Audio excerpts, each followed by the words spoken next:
이제 정치권 이슈들 여야 의원과 함께 짚어보는 정치 토크 시작합니다. 지금 국회를 파행으로까지 이끌고 있는 뜨거운 주제, 문재인 정부의 인사, 여러분은 어떻게 보십니까? 이런 주제입니다. 청취자 여러분의 의견도 함께 하겠습니다. 전화로 참여하실 분들 서울 지역 전화 지역번호 공유하시고요. 2061-8584번부터 8587번까지 2061-8584번부터 8587번까지 넉대의 전화 걸어주시기 바라고요. 단문 50원, 장문 100원, 정보 용료 부과되는 문자메시지 샵 1212, 또 CBS 레인보우 그리고 카카오톡으로도 참여하실 수 있고요. CBS 레인보우 앱을 까시면 방송도 듣고 이 앱을 통해서 다양한 참여 가능하시고 카카오톡 플러스 친구에 CBS 라디오로 찾아 들어오시면 카카오톡으로도 방송에 참여하실 수가 있습니다. 오늘 정치토크 여야를 대표해서 함께해 주실 분 두 분 소개합니다. 더불어민주당의 표창원 의원 어서 오십시오. 네, 안녕하세요. 자유한국당의 백승주 의원 어서 오십시오. 예, 안녕하십니까. 백승주입니다. 두 분 인사 좀 하시고요. 네, 의원님 안녕하십니까. 예, 의원님 안녕하세요. 네. 오늘 국회 상임위 못 열렸죠? 상임위원회 야3당이 안 가기로 해서 안 열린 걸로 알고 있습니다. 그렇죠. 못 네, 열렸죠. 오늘 안 열렸습니다. 네. 그 직접적 원인은 어제 대통령이 강경화 장관을 임명한 거죠. 그죠? 직접적 원인이라 봐야죠. 백승주 의원부터 말씀해 보세요. 어떻게 보십니까? 예, 어제 청와대가 야3당의 어떤 입장과 다르게 강경화 외교부 장관을 임명한 것에 대해서 저희 자유한국당은 한 170여 명의 국회의원의 어떤 청문회 결과를 바탕으로 한 입장을 무시한 것에 대해서 이거는 국민을 무시했고 또 국회를 무시했고 또 야당을 무시했다. 또 청문회법을 무력한 조치로서 강력히 유감을 표시한 그런 입장을 유지하고 있습니다. 네. 표창원 의원. 네, 우선 오늘 강경화 외교장관께서 취임사를 하시면서 국민의 외교라는 새로운 개념을 설파해 주셨고요.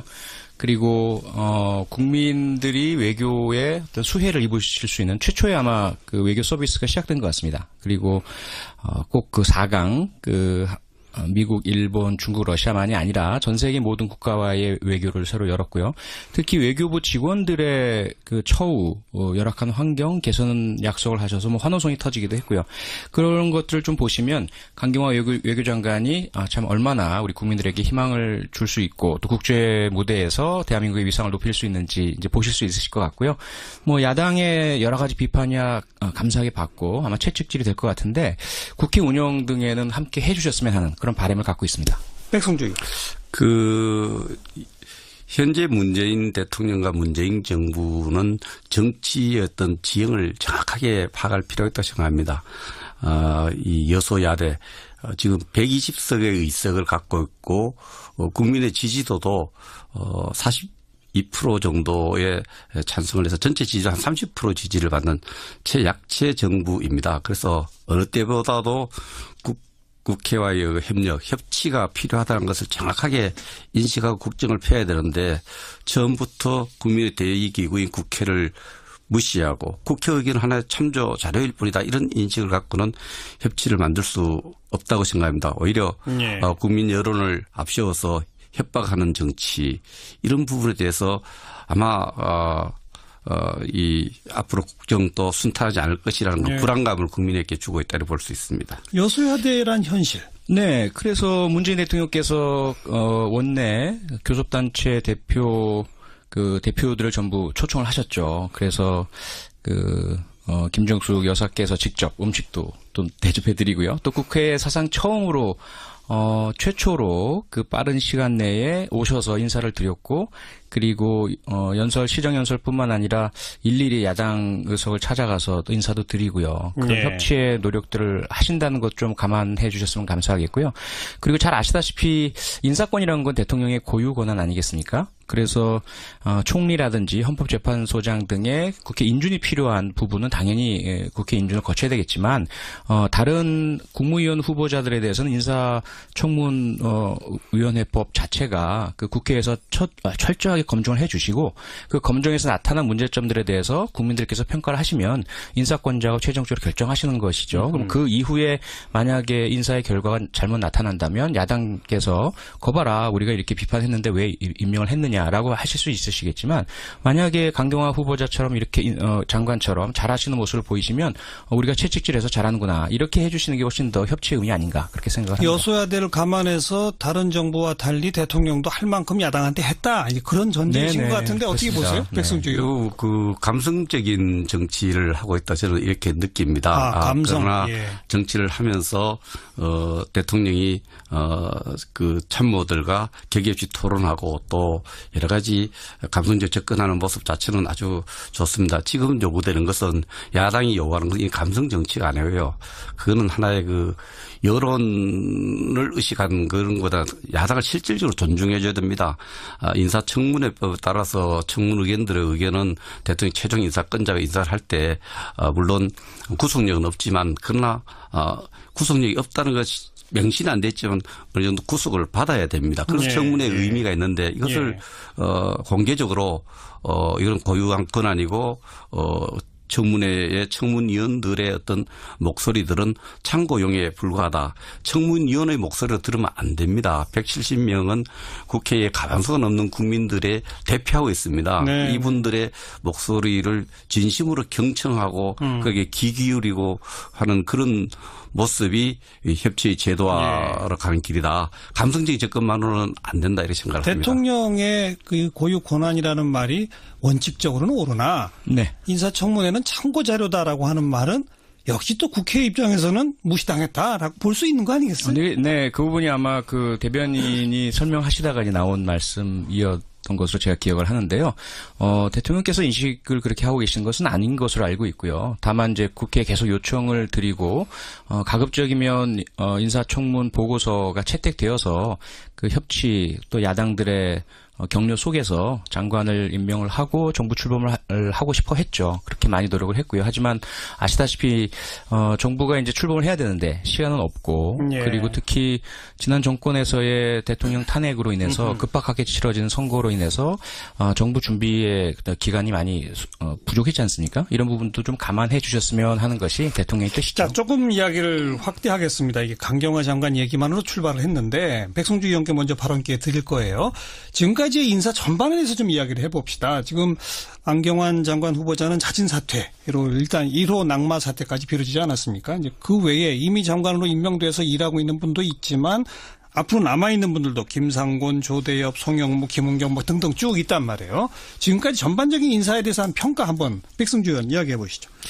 예, 그 낙마가 자꾸 안경환 장관일 첫 번째 낙마다 이렇게 하는데요. 제가 안보 쪽에 살펴봤을 때는 안보 수석이 일이 굉장히 중요합니다. 그 지난 정부 역대 정부의 안보 수석 일을 하도록 기능이 주어진 것이 그 안보실 제2차장입니다. 네, 맞습니다. 김기정 교수 낙마가 굉장히 큽니다. 안보 캐널 다루는데. 그 뭐 야당 공격이 있기 전에 그럼요. 김기정 교수 스스로. 낙마가 굉장히 크고요. 그리고 지금 법무부 장관 안경환 후보자가 자진 사퇴한 것이 굉장히 크고 전반적으로 대통령이 소신을 갖고 정치를 하는데 자기의 코드를 맞는 그런 사람을 선택해서 정치를 해가 책임 정치를 구현하겠다는 건 우리가 이해 못하는 바 아닙니다. 그러나 지나치게 끼리 문화 캠프 출신이 많다 이런 데 대한 분석을 해볼 수 있고 특히 안경환 법무부 장관 후보자의 경우에는 저도 딸을 키우는 아버지 한 사람을 보면 우리 딸이 과년에가 결혼할 때 됐는데 어떤 다른 남자가 딸이 동의도 안 갖고 결혼 신고를 해서 이래서 혼인 무효까지 가도록 했다.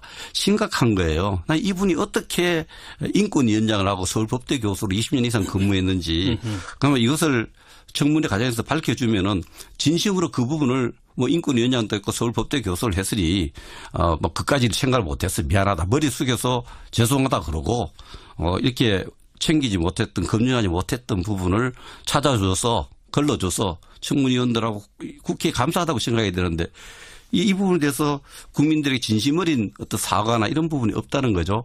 그 인사 내용에 대해서 지금 저도 뭐 헌법재판소장 청문위원으로도 활동하고 또 국방장관 청문회에 된다마는 좀 더 후보자들도 그렇고 이분들이 국민들이 느낄 때 좀 뻔뻔하다 이런 느낌을 갖고 있는 것 같습니다.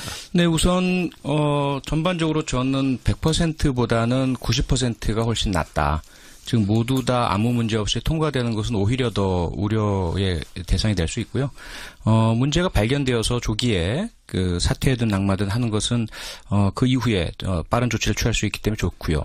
그리고 이제 캠프 출신 인사들이 많은 건 어쩔 수 없지 않습니까? 이미 그 당시 선거 과정에서도 언론에서도 그랬고 모두가 다 예비 내각을 구성하라라는 요청을 하셨고요. 그래서 당연히 이것은 정부 구성을 염두에 둔 캠프일 수밖에 없었죠. 또 하나 지금 안경환 장관 문제에 있어서는 사실 아직까지 사실관계가 확정된 것은 아니고요. 43년 전에 있었던 사건이고 그 당시에 우리 백승주 의원님 너무나 잘 아시지만 여성의 이혼 경력에 대해서는 많은 그 논란 또 불이익의 가능성 등이 있었고요. 그래서 특히 안경환 후보자와 그 해당되는 여성분은 교제를 실제로 했던 분이고 그런데 결과적으로 혼인모여 소송이 있었다라는 사실은 알려졌죠. 그때 이제 청와대에서 알고 있기로는 과거에 그러한 관례로 인해서 상대방 여성을 보호하기 위해서 취해진 조치로 알고 있었다라는 것이고요. 그 이후에 이제 판결 내용문이 공개가 되면서 안경환 후보자께서는 그 내용 자체를 청문회에서 다루기를 원치 않으시고 사퇴를 하신 거죠. 이런 부분들은 제 생각에는 우선 그 43년 전의 일이고 이후의 행적이나 또는 이후의 업적이나 이후에 어떤 존경받았던 그분의 인격에 대한 평가들하고는 전혀 무관한 부분이라고 좀 존중과 보호를 해주셨으면 하는 그런 바람을 갖고 있습니다. 네. 예, 이 부분과 관련해서 안경환 후보자 같은 경우에는 43년 전에 일어난 일이고 당시 피해 여성을 보호하기 위한 입장 이런 부분에 대해서 아무리 설명해도 일반 국민들이 눈높이 봤을 때 저도 도저히 납득이 안 가는 일이에요. 납득이 안 된다. 납득이 안 가는 일인데 이 납득이 안 가는 일이 밝혀졌을 때 처신하는 것도 저는 더 억울해하는 모습. 그래서 사퇴해서 안타깝다는 정부 당국자의 어떤 그런 입장도 저로서는 이해가 안 갑니다. 네. 그때 그분이 저는 이렇게 생각을 합니다. 이미 노무현 정부 때 인권위원장을 했던 분이기 때문에 서울대 법대 교수라는 공인된 직책을 했기 때문에 그까지 우리가 의심하고 살펴보지 못했다. 그 부분 살펴보지 못한 것에 대해서 오히려 진솔하게 사과하면 되는데 지금 그 문서 유출 경위에 대해서 문제를 공당이 제기를 하고 또 그것을 발표한 주광덕 법조인 출신의 우리 당 의원에게 문자 폭탄이 많이 접근이 터져서 이런 부분에 대해서 모르겠습니다. 뭔가 생각은 다 다를 수 있지만은 도저히 납득할 수 없다는 생각이 저는 갖고 있습니다. 자진 사퇴할 정도였으면 청와대 문재인 대통령이 먼저 사과부터 해야 되는 거 아니냐에 대해서 한 말씀 듣고 우리 청취자분들 전화 좀 받겠습니다. 일단 자진 사퇴를 하신 부분까지 아마 좀 보시고 그런 문제 제기의 결과로 사퇴가 이루어졌다라고 받아들이시면 될 것 같고요. 이틀간의 2만 건 저는 사실 12월 3일부터 5일까지 지금 자유한국당 지지자 분들로부터 이틀 동안 2만 5천 건을 받았습니다. 그래서 그 부분은 정치인이 좀 감당해야 될 부분일 것 같고요. 그리고 그 유출 경위 부분도 먼저 이제 저희 당에서 문제 제기하기보다 그 일반 국민들께서 이게 가사소송법 위반이라고 하는데 왜 가만히 있느냐라는 지적과 요청들이 많으셨기 때문에 가사소송법의 현행법 위반의 소지들이 분명히 있기 때문에 이 부분 밝혀야 될 것이고요. 그래서 밝히는 작업이라고 그렇게 이해해 주시면 감사할 것 같습니다. 자, 문재인 정부의 인사 어떻게 볼 것인가. 새 정부 출범하는데 조금 좀 힘을 실어주고 도와주지 야당은 왜 그렇게 비판하느냐 이런 목소리도 있을 수 있고 너무 흠결이 많은 사람들을 제대로 검증 못한 책임 먼저 인정해라. 이런 의견도 있을 수 있죠. 우리 청취자분들 전화를 좀 받도록 하겠습니다. 첫 번째 전화 연결되어 있습니다. 8585번부터 연결할까요? 여보세요? 여보세요? 네. 안녕하세요? 자기소개 하시겠어요?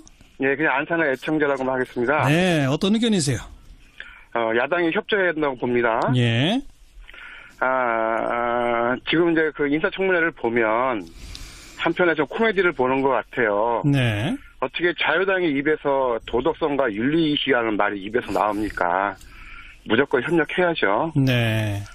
그리고 또 하나 좀 이제 그 청문회와 관계없는 말씀인 것 같은데. 예. 지금 2017년 6월 현재 대한민국에 아직도 이 세력이 존재하는 이유를 패널들께서 견제와 균형이라는 그런 상투적인 말씀 말고. 예.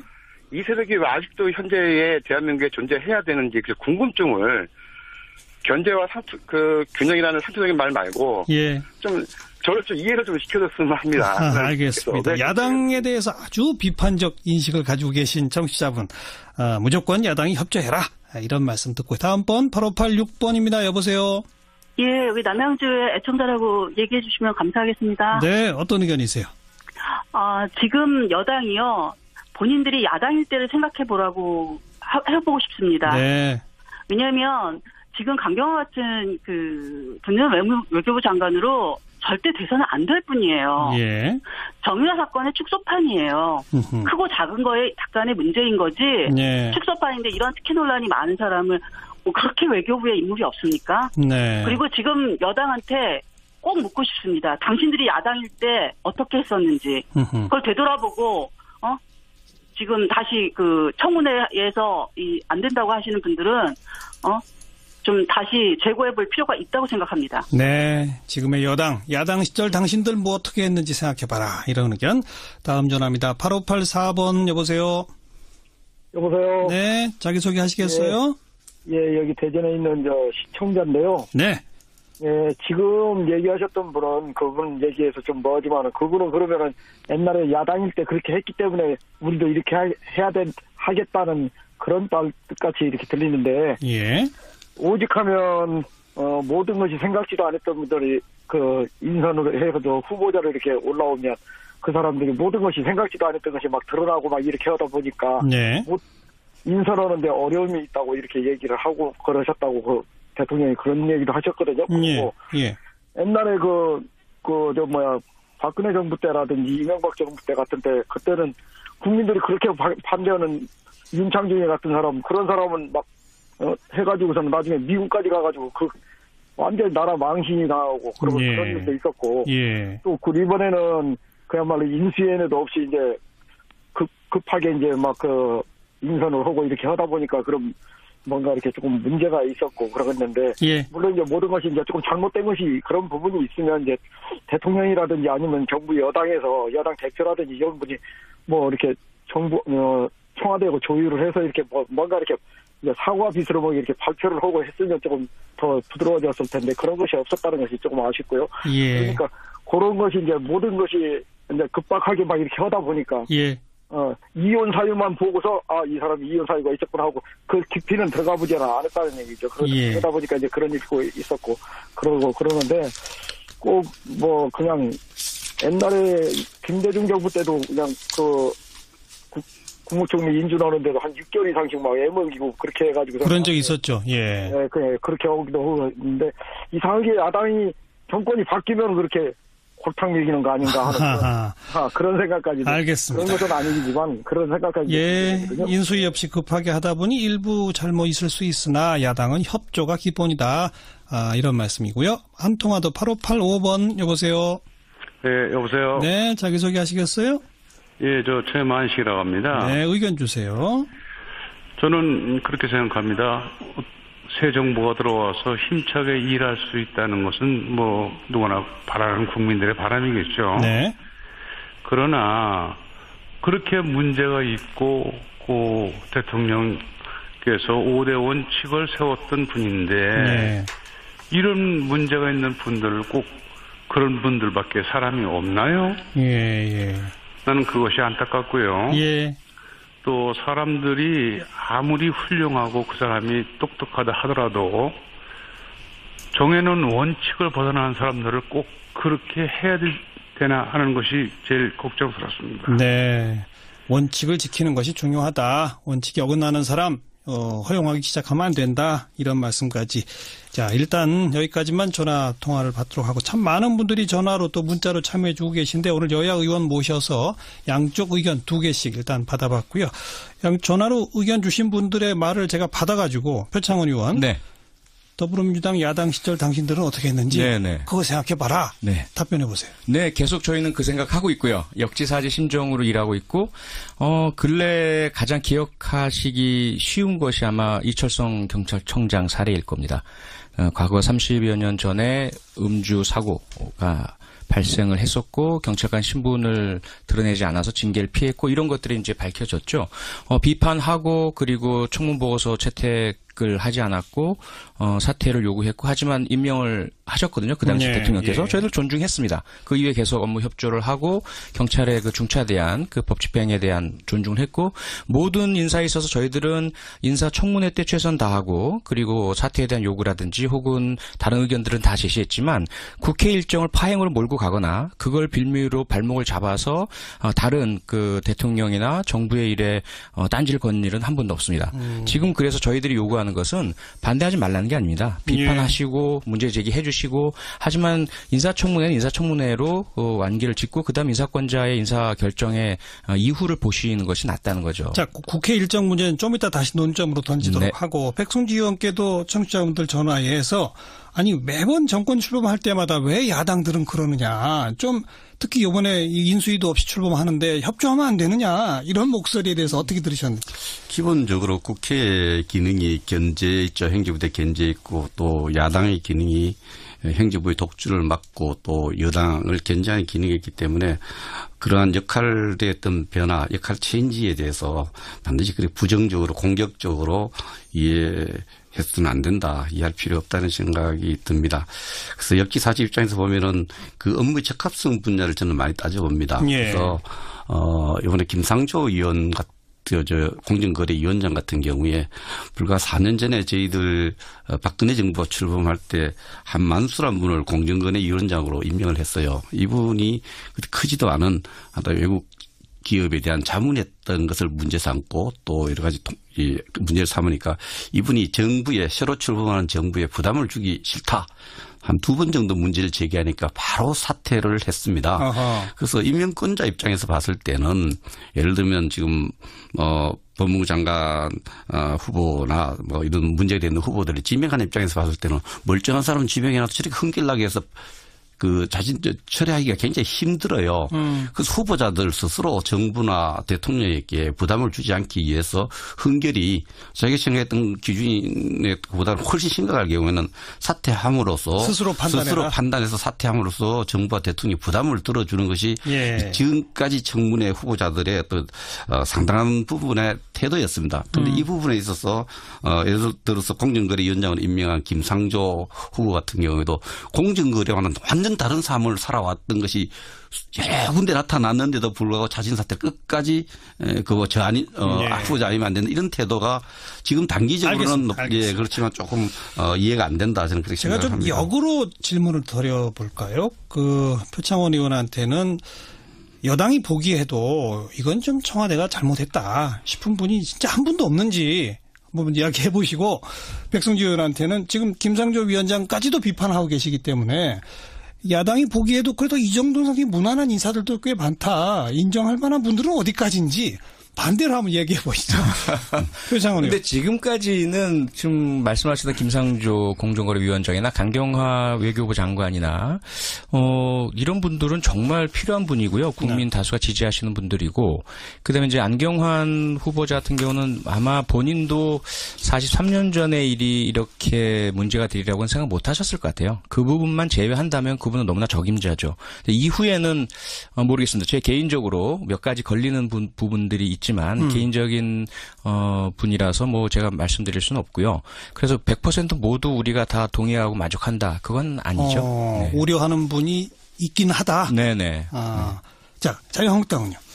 예, 자유한국당이 전부 안 된다는 아니신 거죠? 발무잡기 벌써 필요한 부분에 대해서 예를 들면은 전문 분야에 쉽게 뛰어나고 여러 가지로 준비된 장관 후보 김영춘 후보라든지 또 약간의 하지만 김부겸 후보라든지 이런 부분에 대해서는 저희들이 흔쾌히 청문회 보고서 진짜 왜 빨리 보내나 할 정도로 빨리 결론 짓고 갔습니다. 그러나 전부 현역 의원 아니 분야별로 이렇게 자기 적합성 예를 들면 지금 학자로서 교육부 장관으로 제일 중요한 게 논문 표절 이런 문제하고 연결되는 부분은 좀 적합성에 문제가 있다. 강경화 후보는 청문회 의원들 대다수가 살아왔던 삶보다는 여러 가지 안보 현안, 외교 현안에 대한 어떤 거기에 청문위원들의 질문에 능력을 보여주지 못했다고 봅니다. 자, 우리 토론 시간 그리 많이 남아있지 않기 때문에 앞으로에 대한 얘기를 던지겠습니다. 아까 표창원 의원께서 국회 의사 일정 문제 같은 걸 언급하셨기 때문에 백승주 의원께 먼저 여쭤보죠. 지금 상임위 보이콧 지금 언제까지 갈 것인지 인사청문회 아직도 많이 남아 있는데 그건 앞으로 어떻게 돼가야 하는 건지 야당 입장 어떻습니까? 저는 기본적으로 이제 강경화 외교부 장관을 임명하고 나서 야권 공조 부분이 야권 공조의 틀 속에서 이 문제가 이제 정리되어 갈 것으로 생각합니다. 기본적으로 국회는 국회의 장에서 주어진 역할을 하면서 해가야 된다는 이런 입장을 갖고 있습니다. 그러나 이것은 그보다 더 큰 명제인 협치의 어떤 여러 가지 여건을 새로 만드는 차원에서 야권 공조와 맞춰서 갈 거라고 봅니다. 그 공조의 틀 속에서 계획은 아직 확정적인 건 아니고요. 그래서 이 보이콧을 하고 국회 일정을 가느냐 안 가느냐 문제는 야권 공조와 BH의 진심 어린 사과 이런 문제 재발 방지 이런 부분에 대해서 하나의 계획적인 만들어가지 않겠느냐. 네. 청와대의 진심 어린 사과와 재발 방지가 있다면 국회 파행은 조기에 종식될 수 있고 이게 없으면 장기화될 수도 있다. 이렇게 이해해도 되겠습니까? 이 부분은 저는 그렇게 봅니다. 어떻게 보세요? 표창원. 네, 우선 자유한국당엔 정말 요청도 드리고 싶고 유감스러운 게 뭐냐면 여당이실 때도 예를 들어 국회의장의 연설문 내용이 마음에 안 들면 국회를 파행으로 몰고 가셨거든요. 그리고 국회의장실 점거, 공간 앞 시위, 저희 국정감사마저도 안 들어오셔가지고 하루 종일 그냥 앉아서 저희들은 시간만 허비했던 기억이 새롭습니다. 야당이 되셔서 또다시 국회 일정 파행으로 뜻을 관철하시려 하는 것은 정말 이제는 안 하셨으면 좋겠고요. 야권 공조의 틀 속에서 해결이 되셨으면 좋겠습니다. 다만 말씀하신 것처럼 청와대나 저희 여당이나 저희들도 부족한 점 반성을 하고 열심히 최대한 좀 협치가 이루어질 수 있도록 할 수 있는 노력 최대한 다하겠습니다. 청와대의 진심 어린 사과 부분에 대해서는 어떻게 보세요? 이제 그 부분이 서로 신뢰가 필요할 것 같은데요. 예를 들어 안경화 후보자 같은 경우에도 사퇴했는데 사퇴하니까 그것을 빌미로 해서 이제 민정수석 물러가라 이렇게 이제 하시면 만약 사과하면 사과했으니까 잘못 받아들였으니 그다음 또 뭘 해라 이렇게 될 것 같은 문제 분위기가 또 있단 말이죠. 그래서 좀 서로 신뢰가 좀 확실하게 굳어져서 정무수석이 있으니까 정무 라인을 통해서 조금 대화를 소통을 해주시면 이 선에서 서로 하자. 좀 물밑 협상이 필요할 것 같습니다. 근데 이 부분 관련해서 민정수석을 국회 운영위원회가 이제 4분의 1 위원회 요구나 위원장 의결을 하면 이제 나오도록 돼 있는데 지금 여당이 민주당도 야당일 때 민정수석 출석을 요구를 해서 한 분은 출석하기 싫다, 관례 안 맞다 해서 사표를 내고 그럼 아깝게 다른 길로 돌아가셨지만 그런 적이 있죠. 그래서 지금 민주당도 야당일 때 민정수석 요구를 줄기차게 요구했는데 지금 여당이 되었는데 민주당도 과거를 생각한다면 잘못된 거 아니면 고쳐서 청와대 안보실과 지금 정책실 또 전부 국회 운영위원회 관할에 비서실 업무를 보고하고 또 맞도록 되어 있습니다. 그 원칙대로 가면 된다 생각합니다. 이때까지 민정수석이 나간 적이 있기 때문에 못 나겠다는 것보다가 옛날에 요구한 적도 있기 때문에 스스로 모순된 행동입니다. 그래서 의결을 하면은 나와서 설명하고 시스템이 뭐가 잘못됐다는 걸 인정하고 고치나가고 이렇게 하는 노력이 필요하지 않느냐 이렇게 생각을 합니다. 얘기 나온 김에 우선은 국회 운영위원장은 백승주 의원님 너무 잘 아시지만 관행상 여당이 위원장을 맡아서 운영하는 것입니다. 지금 현재 정권 교체가 되었는데도 운영위원장 자리를 안 내놓고 계셔서 우선 그것부터 지금 정상이 아닌 상태이고요. 그다음에 저희가 야당 때 민정수석 출석에 대한 요구는 아시다시피 최순실 게이트가 한참 불거졌을 때 또 그 전에는 정윤회 게이트가 불거졌을 때 꼭 필요했었고요. 그때 만약에 나와서 제대로 진술을 하셨더라면 지난 정권의 몰락을 막을 수도 있지 않았을까 싶습니다. 지금 안경환 후보자의 사퇴하고는 전혀 급과 격이 전혀 다르죠. 운영위원장 부분은 어떻게? 운영위원장 부분은 국회법을 제가 찾아보니까 이게 이제 국회의장, 국회 운영위원장, 상임위원장들은 임기 2년을 보장받도록 돼 있는데요. 사퇴해도 마음대로 사퇴 못합니다. 국회 동의를 받아야 되고 폐회 때는 의장의 동의를 받아야 되는데 상황이 바뀌어도 주장을 바뀌면 안 되죠. 예를 들면은 국회 의석이 제일 많은 정당이 다수 의석을 차지하는 정당이 국회의장을 맡는 게 관행이었는데 민주당이 121석이도 우리 128석이 된 적이 있어요. 그렇다고 국회의장 물러나고 새로 뽑자 소리 안 했어요. 상황이 바뀌어도 입장을 바꾸면 안 된다 이렇게 생각을 합니다. 아까 두 분의 토론 가운데에 백승주 의원이 청와대의 진심 어린 사과, 재발 방지책 이런 게 이제 국회 파행을 접는 어떤 계기가 되지 않겠나라는 발언이 제 귀에 들어왔고 표창원 의원은 그 진심 어린 사과를 만약 하게 되면 또 그걸 빌미로 야당은 추가 요구를 하지 않겠느냐. 그걸 좀 뭔가 물밑에서 교섭을 해서 청와대의 사과와 국회 정상화라는 걸 조금 타협점으로 찾을 수 있지 않겠나라는 식의 발상들이 나오는 것 같은데 뭐 오늘 토론은 대충 그 정도가 예상할 수 있는 건설적 대안 아닐까 싶은데 어떻게 보십니까? 예, 뭐 당에는 또 당론이 있는 거고 아하. 그런 부분이 있는데 제가 의원으로 생각할 때는 이 부분에 대해서 청와대가 높은 여론을 앞세워서 국회를 무시한다. 그 무시하지 않고 진심을 무시한 부분에 대해서 인정하고 사과를 하고 인사에 대해서 청문회의 어떤 결정 권한을 존중하겠다. 이런 입장이 진심으로 이게 안 되겠네 생각합니다. 어떻게 보세요? 네, 저는 뭐 서로 할 수 있다. 국민이고요. 같은 정치하는 분들이기 때문에 서로 존중과 신뢰만 있다면 충분히 가능하다고 생각합니다. 노력해야죠. 그래요. 이게 물밑에서 대화를 통해서 뭐 청와대의 어떤 입장 표명 또 야당의 국회 복귀 이런 일들이 조속히 이루어지기를 한번 좀 기대해 보도록 하겠습니다. 네, 더불어민주당의 표창원 의원, 자유한국당 백승주 의원. 정부 구성을 염두에 둔 캠프일 수밖에 없었죠. 또 하나, 지금 안경환 장관 문제에 있어서는 사실 아직까지 사실관계가 확정된 것은 아니고요. 43년 전에 있었던 사건이고, 그 당시에 뭐 우리 백승주 의원님 너무나 잘 아시지만, 여성의 이혼 경력에 대해서는 많은 그 논란, 또 불이익의 가능성 등이 있었고요. 그래서, 특히 안경환 후보자와 그 해당되는 여성분은 교제를 실제로 했던 분이고, 그런데 결과적으로 혼인무효 소송이 있었다라는 사실은 알려졌죠. 그때 이제 청와대에서 알고 있기로는 과거에 그러한 관례로 인해서 상대방 여성을 보호하기 위해서 취해진 조치로 알고 있었다라는 것이고요.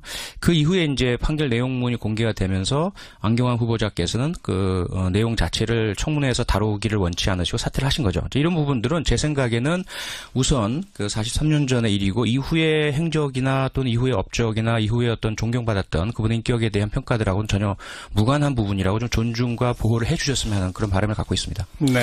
예, 이 부분과 관련해서 안경환 후보자 같은 경우에는 43년 전에 일어난 일이고 당시 피해 여성을 보호하기 위한 입장 이런 부분에 대해서 아무리 설명해도 일반 국민들이 눈높이 봤을 때 저도 도저히 납득이 안 가는 일이에요. 납득이 안 된다. 납득이 안 가는 일인데 이 납득이 안 가는 일이 밝혀졌을 때 처신하는 것도 저는 더 억울해하는 모습. 그래서 사퇴해서 안타깝다는 정부 당국자의 어떤 그런 입장도 저로서는 이해가 안 갑니다. 네. 그때 그분이 저는 이렇게 생각을 합니다.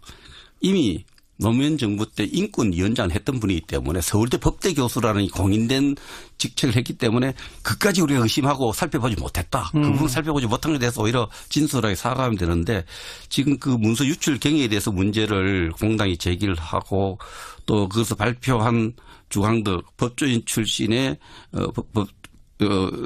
우리 당 의원에게 문자 폭탄이 12,000건이 터져서 이런 부분에 대해서 모르겠습니다. 뭔가 생각은 다 다를 수 있지만은 도저히 납득할 수 없다는 생각이 저는 갖고 있습니다. 자진 사퇴할 정도였으면 청와대 문재인 대통령이 먼저 사과부터 해야 되는 거 아니냐에 대해서 한 말씀 듣고 우리 청취자분들 전화 좀 받겠습니다. 일단 자진 사퇴를 하신 부분까지 아마 좀 보시고 그런 문제 제기의 결과로 사퇴가 이루어졌다라고 받아들이시면 될 것 같고요. 이틀간의 임한건 저는 사실 12월 3일부터 5일까지 지금 자유한국당 지지자 분들로부터 이틀 동안 25,000건을 받았습니다. 그래서 그 부분은 정치인이 좀 감당해야 될 부분일 것 같고요.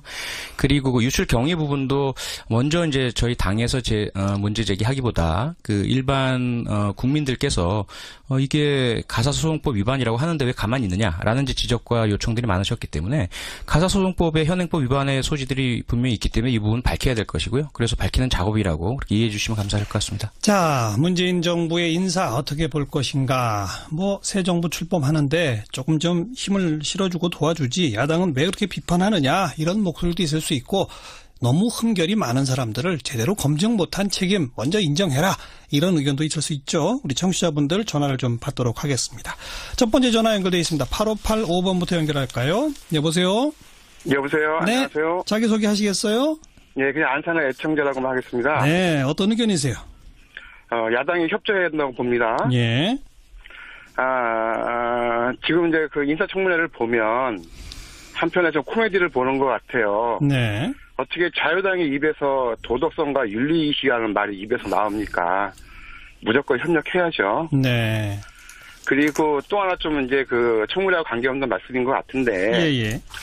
지금 2017년 6월 현재 대한민국에 아직도 이 세력이 존재하는 이유를 패널들께서 견제와 균형이라는 그런 상투적인 말씀 말고. 예. 이 세력이 왜 아직도 현재의 대한민국에 존재해야 되는지 그 궁금증을 견제와 균형이라는 상투적인 말 말고. 예. 저를 좀 이해를 좀 시켜줬으면 합니다. 알겠습니다. 야당에 대해서 아주 비판적 인식을 가지고 계신 청취자분, 무조건 야당이 협조해라. 이런 말씀 듣고 다음 번 8586번입니다. 여보세요. 예, 여기 남양주의 애청자라고 얘기해 주시면 감사하겠습니다. 네, 어떤 의견이세요? 지금 여당이요, 본인들이 야당일 때를 생각해 보라고 해보고 싶습니다. 네. 왜냐하면 지금 강경화 같은 전현 외교부 장관으로 절대 돼서는 안 될 뿐이에요. 예. 정유라 사건의 축소판이에요. 크고 작은 거에 약간의 문제인 거지. 예. 축소판인데 이런 특혜 논란이 많은 사람을 그렇게 외교부에 인물이 없습니까? 네. 그리고 지금 여당한테 다른 정부와 달리 대통령도 할 만큼 야당한테 했다. 그런 전제이신 것 같은데 어떻게 그렇습니다. 보세요? 백승주 의원. 그 감성적인 정치를 하고 있다 저는 이렇게 느낍니다. 감성. 그러나 예. 정치를 하면서 대통령이 그 참모들과 격의 없이 토론하고 또 여러 가지 감성적 접근하는 모습 자체는 아주 좋습니다. 지금 요구되는 것은 야당이 요구하는 것은 감성 정치가 아니고요. 그거는 하나의 그 여론을 의식한 그런 거다. 야당을 실질적으로 존중해 줘야 됩니다. 인사청문회법에 따라서 청문 의견들의 의견은 대통령 최종 인사권자가 인사를 할 때 물론 구속력은 없지만 그러나 구속력이 없다는 것이 명시는 안 됐지만 어느 정도 구속을 받아야 됩니다. 그래서 청문회의 의미가 있는데 이것을 공개적으로 이건 고유한 권한이고 청문회의 청문위원들의 어떤 목소리들은 참고용에 불과하다. 청문위원의 목소리를 들으면 안 됩니다. 170명은 국회에 가망성은 없는 국민들의 대표하고 있습니다. 네. 이분들의 목소리를 진심으로 경청하고 거기에 귀 기울이고 하는 그런 모습이 협치의 제도화로 가는 길이다. 감성적인 접근만으로는 안 된다 이렇게 생각을 합니다. 대통령의 그 고유 권한이라는 말이 원칙적으로는 옳으나 네. 인사청문회는 참고자료다라고 하는 말은 역시 또 국회 입장에서는 무시당했다라고 볼 수 있는 거 아니겠어요? 네, 그 부분이 아마 그 대변인이 설명하시다가 나온 말씀이었던 것으로 제가 기억을 하는데요. 대통령께서 인식을 그렇게 하고 계신 것은 아닌 것으로 알고 있고요. 다만 이제 국회에 계속 요청을 드리고 가급적이면 인사청문 보고서가 채택되어서 그 협치 또 야당들의 격려 속에서 장관을 임명을 하고 정부 출범을 하고 싶어 했죠. 그렇게 많이 노력을 했고요. 하지만 아시다시피 정부가 이제 출범을 해야 되는데 시간은 없고 그리고 특히 지난 정권에서의 대통령 탄핵으로 인해서 급박하게 치러지는 선거로 인해서 정부 준비의 기간이 많이 부족했지 않습니까? 이런 부분도 좀 감안해 주셨으면 하는 것이 대통령의 뜻이죠. 자, 조금 이야기를 확대하겠습니다. 이게 강경화 장관 얘기만으로 출발을 했는데 백성주 의원께 먼저 발언 기회 드릴 거예요. 지금까지의 인사 전반에 대해서 좀 이야기를 해봅시다. 지금 안경환 장관 후보자는 자진 사퇴로 일단 1호 낙마 사태까지 비춰지지 않았습니까? 이제 그 외에 이미 장관으로 임명돼서 일하고 있는 분도 있지만 앞으로 남아있는 분들도 김상곤, 조대엽, 송영무, 김은경 뭐 등등 쭉 있단 말이에요. 지금까지 전반적인 인사에 대해서 한 평가 한번 백승주 의원 이야기해 보시죠. 예, 그 낙마가 자꾸 안경환 장관일 첫 번째 낙마다 이렇게 하는데요. 제가 안보 쪽에 살펴봤을 때는 안보 수석의 일이 굉장히 중요합니다. 그 지난 정부 역대 정부의 안보 수석 일을 하도록 기능이 주어진 것이 그 안보실 제2차장입니다. 네, 맞습니다. 김기정 교수 낙마가 굉장히 큽니다. 안보 캐나를 다루는데. 그 뭐 야당 공격이 있기 전에 그럼요. 김기정 교수 스스로. 낙마가 굉장히 크고요. 그리고 지금 법무부 장관 안경환 후보자가 자진 사퇴한 것이 굉장히 크고 전반적으로 대통령이 소신을 갖고 정치를 하는데 자기의 코드를 맞는 그런 사람을 선택해서 정치를 해가 책임 정치를 구현하겠다는 건 우리가 이해 못하는 바 아닙니다.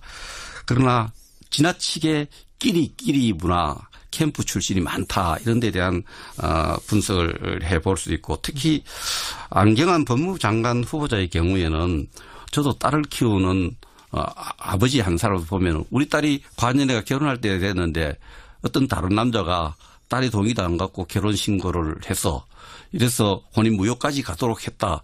심각한 거예요. 난 이분이 어떻게 인권위원장을 하고 서울법대 교수로 20년 이상 근무했는지 그러면 이것을 청문회 과정에서 밝혀주면은 진심으로 그 부분을 뭐 인권위원장도 있고 서울법대 교수를 했으니 뭐 그까지 생각을 못했어. 미안하다. 머리 숙여서 죄송하다 그러고 이렇게 챙기지 못했던 검증하지 못했던 부분을 찾아줘서 걸러줘서 청문위원들하고 국회에 감사하다고 생각해야 되는데 이 부분에 대해서 국민들에게 진심 어린 어떤 사과나 이런 부분이 없다는 거죠. 그 인사 내용에 대해서 지금 저도 뭐 헌법재판소장 청문위원으로도 활동하고 또 국방장관 청문해야 된다마는 예. 좀 더 후보자들도 그렇고 이분들이 국민들이 느낄 때 좀 뻔뻔하다 이런 느낌을 갖고 어떻습니까? 네, 우선 전반적으로 저는 100%보다는 90%가 훨씬 낫다. 지금 모두 다 아무 문제 없이 통과되는 것은 오히려 더 우려의 대상이 될 수 있고요. 문제가 발견되어서 조기에 그 사퇴든 낙마든 하는 것은 그 이후에 빠른 조치를 취할 수 있기 때문에 좋고요. 그리고 이제 캠프 출신 인사들이 많은 건 어쩔 수 없지 않습니까? 이미 그 당시 선거 과정에서도 언론에서도 그랬고 모두가 다 예비 내각을 구성하라라는 요청을 하셨고요. 그래서 당연히 이것은 꼭 묻고 싶습니다. 당신들이 야당일 때 어떻게 했었는지 그걸 되돌아보고 지금 다시 그 청문회에서 안 된다고 하시는 분들은 좀 다시 재고해 볼 필요가 있다고 생각합니다. 네, 지금의 야당 시절 당신들 뭐 어떻게 했는지 생각해봐라 이런 의견. 다음 전화입니다. 8584번 여보세요. 여보세요. 네, 자기소개 하시겠어요? 예, 여기 대전에 있는 시청자인데요. 네. 예, 지금 얘기하셨던 분은 그분 얘기해서 좀 뭐지만은 그분은 그러면은 옛날에 야당일 때 그렇게 했기 때문에 우리도 이렇게 하겠다는 그런 뜻같이 이렇게 들리는데. 예. 오직하면 모든 것이 생각지도 않았던 분들이 그 인선으로 해서 후보자로 이렇게 올라오면 그 사람들이 모든 것이 생각지도 않았던 것이 막 드러나고 막 이렇게 하다 보니까. 네.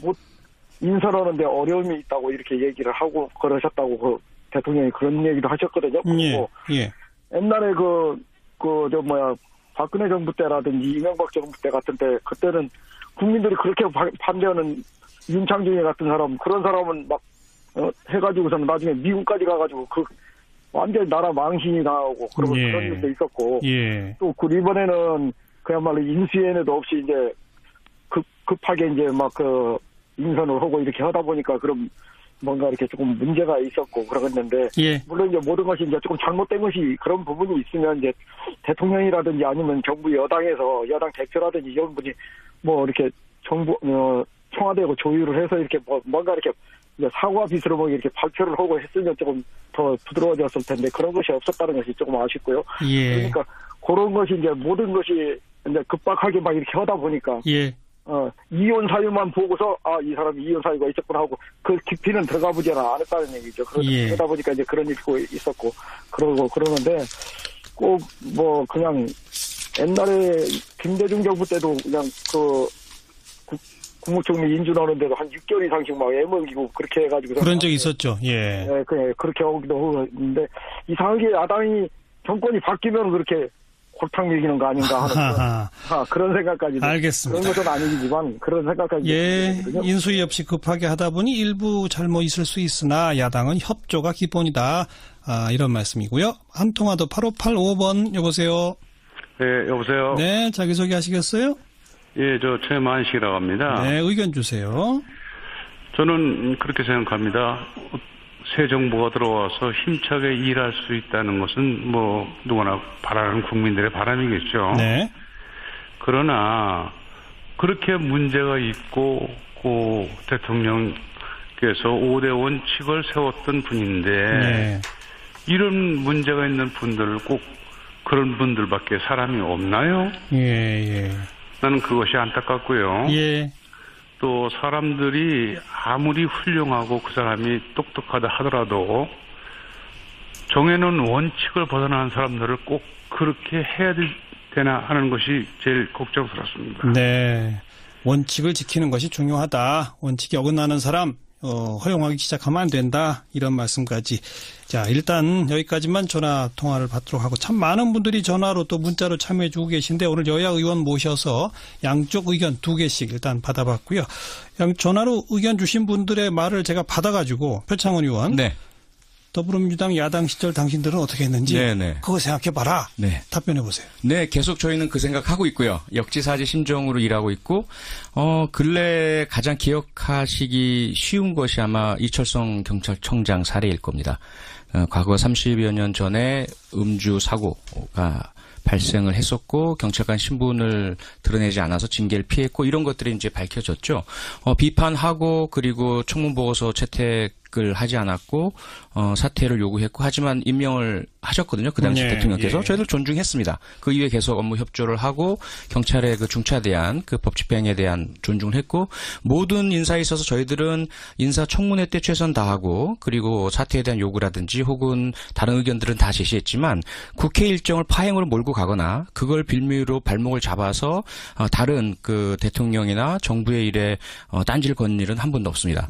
지금 그래서 저희들이 요구하는 것은 반대하지 말라는 게 아닙니다. 비판하시고 문제 제기해 주시고 하지만 인사청문회는 인사청문회로 완기를 짓고 그다음 인사권자의 인사 결정의 이후를 보시는 것이 낫다는 거죠. 자, 국회 일정 문제는 좀 이따 다시 논점으로 던지도록 하고 백승주 의원께도 청취자분들 전화해서 아니 매번 정권 출범할 때마다 왜 야당들은 그러느냐. 좀 특히 이번에 인수위도 없이 출범하는데 협조하면 안 되느냐. 이런 목소리에 대해서 어떻게 들으셨는지. 기본적으로 국회 기능이 견제 있죠. 행정부의 견제 있고 또 야당의 기능이 행정부의 독주를 막고 또 여당을 견제하는 기능이 있기 때문에 그러한 역할에 어떤 변화, 역할 체인지에 대해서 반드시 그렇게 부정적으로 공격적으로 이해해서는 안 된다. 이해할 필요 없다는 생각이 듭니다. 그래서 역지사지 입장에서 보면은 그 업무의 적합성 분야를 저는 많이 따져봅니다. 그래서 이번에 김상조 의원 같은 공정거래위원장 같은 경우에 불과 4년 전에 저희들 박근혜 정부가 출범할 때 한만수란 분을 공정거래위원장으로 임명을 했어요. 이분이 크지도 않은 외국 기업에 대한 자문했던 것을 문제 삼고 또 여러 가지 문제를 삼으니까 이분이 새로 출범하는 정부에 부담을 주기 싫다. 한 2번 정도 문제를 제기하니까 바로 사퇴를 했습니다. 아하. 그래서 임명권자 입장에서 봤을 때는 예를 들면 지금 법무부 장관 후보나 뭐 이런 문제가 되는 후보들이 지명하는 입장에서 봤을 때는 멀쩡한 사람은 지명해놔서 저렇게 흥길나게 해서 그 자진 처리하기가 굉장히 힘들어요. 그래서 후보자들 스스로 정부나 대통령에게 부담을 주지 않기 위해서 흔결히 자기가 생각했던 기준보다는 훨씬 심각할 경우에는 사퇴함으로써 스스로 판단해서 사퇴함으로써 정부와 대통령이 부담을 들어주는 것이 지금까지 청문회 후보자들의 어떤 상당한 부분의 태도였습니다. 그런데 이 부분에 있어서 예를 들어서 공정거래위원장을 임명한 김상조 후보 같은 경우에도 공정거래와는 완전 다른 삶을 살아왔던 것이 여러 군데 나타났는데도 불구하고 자진 사퇴 끝까지 그거 후보자 아니면 안 된다 이런 태도가 지금 단기적으로는 그렇지만 조금 이해가 안 된다 저는 그렇게 생각합니다. 제가 좀 역으로 질문을 드려볼까요? 그 표창원 의원한테는 여당이 보기에도 이건 좀 청와대가 잘못했다 싶은 분이 진짜 한 분도 없는지 한번 이야기해 보시고 백승주 의원한테는 지금 김상조 위원장까지도 비판하고 계시기 때문에 야당이 보기에도 그래도 이 정도 상당히 무난한 인사들도 꽤 많다. 인정할 만한 분들은 어디까지인지 반대로 한번 얘기해 보시죠.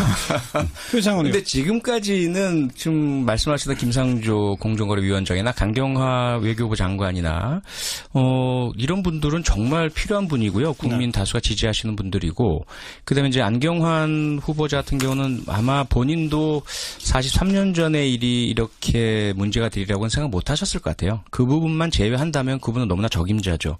이후에는 모르겠습니다. 제 개인적으로 몇 가지 걸리는 부분들이 있지만 개인적인 분이라서 뭐 제가 말씀드릴 수는 없고요. 그래서 100% 모두 우리가 다 동의하고 만족한다. 그건 아니죠. 네. 우려하는 분이 있긴 하다. 네네. 자, 자유한국당은요? 예, 그 자유한국당이 전부 안 된다는 아니신 아니죠. 거죠? 발무잡기 벌써 필요한 부분에 대해서 예를 들면은 전문 분야의 식견이 뛰어나고 여러 가지로 준비된 장관 후보 김영춘 후보라든지 또 약간의 하지만 김부겸 후보라든지 이런 부분에 대해서는 저희들이 흔쾌히 청문회 보고서 진짜 왜 빨리 보내나 할 정도로 빨리 결론 짓고 갔습니다. 그러나 전부 현역 의원 아니 분야별로 이렇게 자기 적합성 예를 들면 지금 학자로서 교육부 장관으로 제일 중요한 게 논문 표절 이런 문제하고 연결되는 부분은 좀 적합성에 문제가 있다.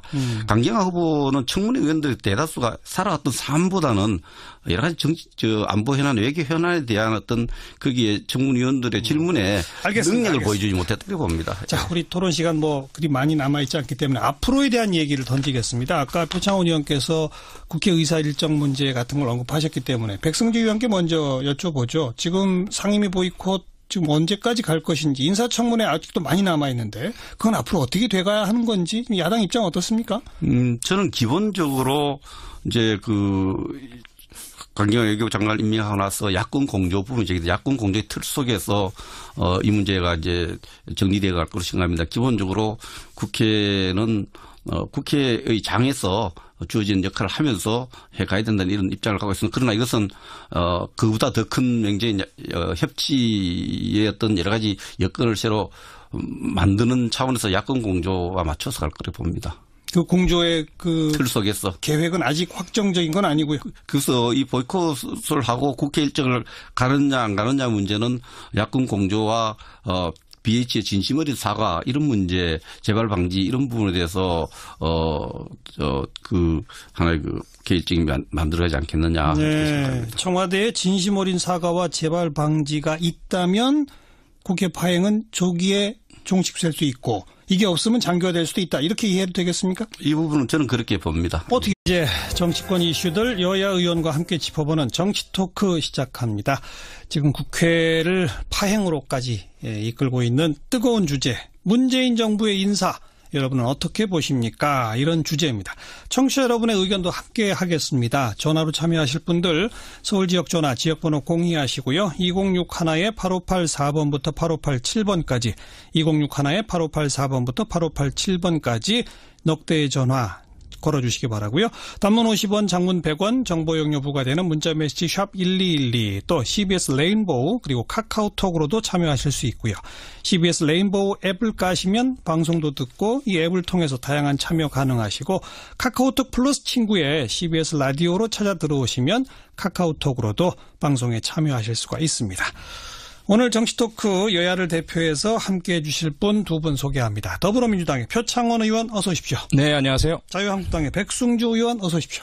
예, 안녕하십니까. 백승주입니다. 두 분 인사 좀 하시고요. 네, 의원님 안녕하십니까. 네, 의원님 안녕하세요. 네. 오늘 국회 상임위 못 열렸죠? 상임위원회 야3당이 안 가기로 해서 안 열리는 걸로 알고 있습니다. 그렇죠. 못 네, 열렸죠. 오늘 안 열렸습니다. 네. 그 직접적 원인은 어제 대통령이 강경화 장관을 임명한 거죠. 그죠? 직접적 원인이라 봐야죠. 백승주 의원부터 말씀해 보세요. 어떻게 보십니까? 예, 어제 청와대가 야3당의 어떤 입장과 다르게 강경화 외교부 장관을 임명한 것에 대해서 저희 자유한국당은 한 170여 명의 국회의원의 어떤 청문회 결과를 바탕으로 한 입장을 무시한 것에 대해서 이거는 국민을 무시했고 또 국회를 무시했고 또 야당을 무시했다. 또 청문회법을 무력한 조치로서 강력히 유감을 표시한 그런 입장을 유지하고 있습니다. 네. 표창원 의원. 네, 우선 오늘 강경화 외교장관께서 취임사를 하시면서 국민의 외교라는 새로운 개념을 설파해 주셨고요. 그리고 국민들이 외교에 어떤 수혜를 입으실 수 있는 최초의 아마 그 외교 서비스가 시작된 것 같습니다. 그리고 꼭 그 4강 미국, 일본, 중국, 러시아만이 아니라 전 세계 모든 국가와의 외교를 새로 열었고요. 특히 외교부 직원들의 그 처우, 열악한 환경 개선 약속을 하셔서 환호성이 터지기도 했고요.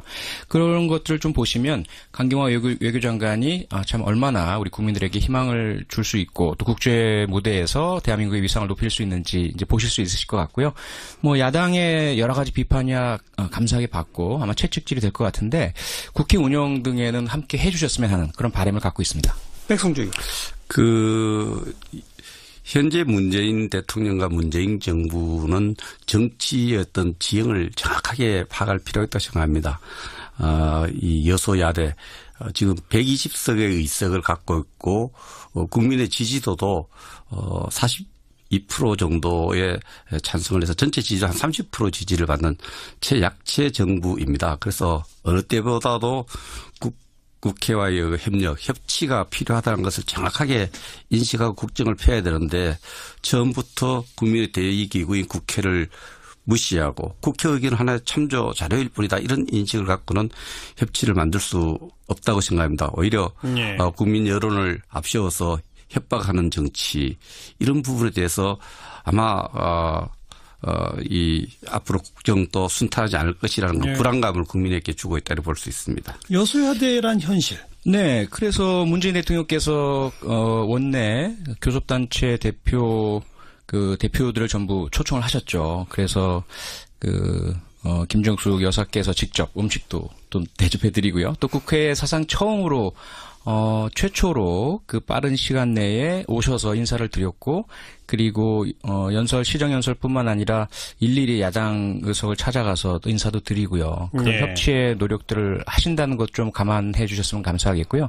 그리고 잘 아시다시피 인사권이라는 건 대통령의 고유 권한 아니겠습니까? 그래서 총리라든지 헌법재판소장 등의 국회 인준이 필요한 부분은 당연히 국회 인준을 거쳐야 되겠지만 다른 국무위원 후보자들에 대해서는 인사청문위원회법 자체가 그 국회에서 철저하게 검증을 해주시고 그 검증에서 나타난 문제점들에 대해서 국민들께서 평가를 하시면 인사권자가 최종적으로 결정하시는 것이죠. 그럼 그 이후에 만약에 인사의 결과가 잘못 나타난다면 야당께서 거봐라 우리가 이렇게 비판했는데 왜 임명을 했느냐라고 하실 수 있으시겠지만 만약에 강경화 후보자처럼 이렇게 장관처럼 잘하시는 모습을 보이시면 우리가 채찍질해서 잘하는구나 이렇게 해주시는 게 훨씬 더 협치의 의미 아닌가 그렇게 생각합니다. 여소야대를 감안해서